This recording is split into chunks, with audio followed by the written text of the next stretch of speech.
We present a system which allows users without experience in 3D modeling to create worlds in 3 dimensions.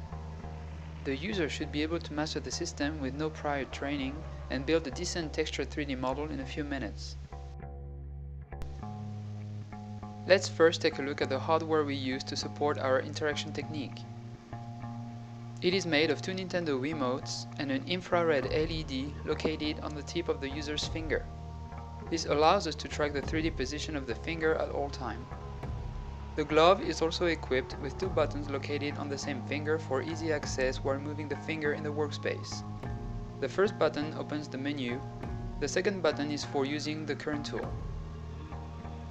The second component of our interface is a ball containing a smartphone. The phone is running an application broadcasting sensors data over the network in order to accurately compute the ball orientation in 3D.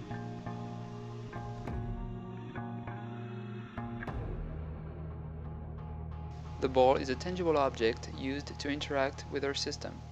We designed our menu, our camera controller, and our tools to match the spherical shape to make our interaction metaphor natural and intuitive.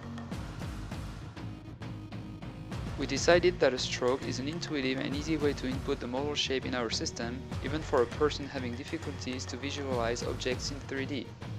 The stroke drawn with the finger can be seen as the object silhouette or a cut path. A given stroke sent to our system is processed by different shape builders. Our current implementation offers 2 of them. The first one is a simple extruder that builds a flat surface from the stroke, duplicates it, and connects the two. The second shape builder is a more complex algorithm that inflates the region surrounded by the silhouette to create a plausible 3D surface. This builder is well suited for making organic models due to the rounded look of the output shape. Our future work includes more builders, some of them taking several strokes as input. All those generated models are presented to the user as suggestions on the spherical menu. Selecting one of them adds it to the scene at the location the user drew the stroke and in the correct orientation to match the silhouette. On top of builder outputs, suggestions also include primitive shapes. Our input system makes it hard to draw perfect primitives such as squares or spheres, but they are commonly used to create models such as buildings. Our solution to this limitation was to create an artificial neural network designed to recognize primitives and make suggestions accordingly. As you can see in this example, the original stroke is somewhat between a circle and a square, therefore our machine learning algorithm suggests the primitives from those 2 basic shapes as well as the output from the 2 shape builders. Once a shape has been generated, the next step usually consists in texturing and coloring it. The texturing menu offers grayscale patterns that can be applied to the mesh and the user can instantly see the result.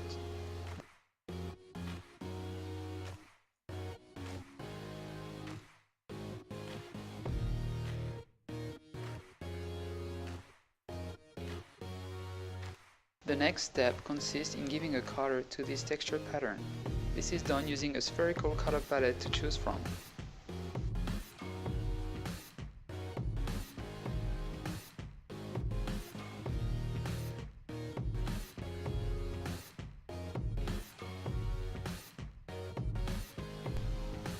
Open strokes are used to modify shapes after their creation.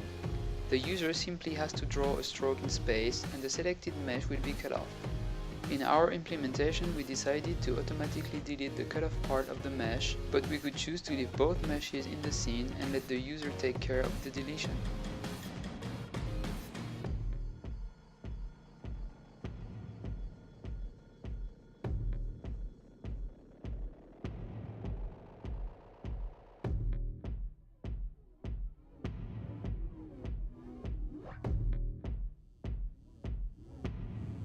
Our system also offers the possibility to move shapes in space using the same consistent set of ball and finger interaction metaphors.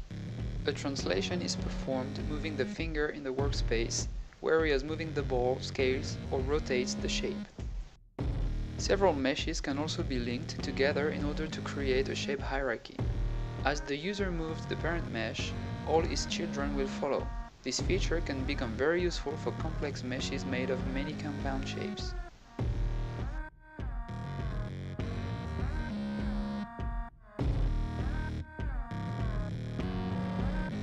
To assess our system, let's see if an experienced user can create a 3D model of this building from Disney World given a limited amount of time.